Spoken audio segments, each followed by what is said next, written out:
Mga puso lawan LGU nagtukod sa task force nga magatutok sa investigasyon sang pagkolapsang Taytay sa Barangay Latazon. Yaring balita gitutukan ni Ashley Riza. Sa video nga ini nga nakuha sa GMA Regional TV, makita ang aktual nga pagtabok sang katapos ng DTI kag pila pa ka nagtambong sa isa ka launching activity sa Barangay Latazon, Lawaan, Antique sang Miyerkules. Sang hinali lang,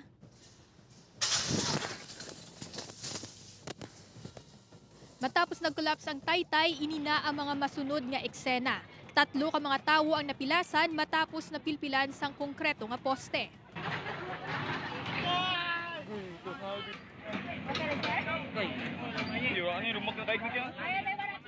Isa ka task force ang gintukod sa Lawaan LGU nga ginabugusan sa Municipal Engineering Office, MDRRMO, Tourism Office, PNP kag punong barangay agud tutukan kun nga hinali nga nagkulaps ang Taytay.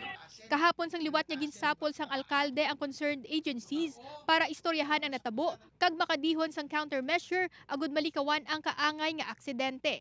Ang pinaka-target command as the municipal mayor is to address countermeasure because not only Latasen and Ligyan, I have several barangays with the same type of hanging bridge na na-erected before pa ako nag-mayor.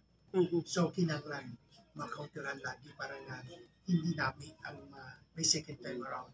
Kahapon sang nagpatigayon man sa initial assessment ang DPWH kag Antique PDRRMO kag nagwa sa inisyal nga pagpangusisa nga posibleng overloading ang nangintunaan sang pagkulaps sang Taytay. Bali ang sang province is overloaded ang tulay. Na overload daw nag-stuck na sa tunga pala.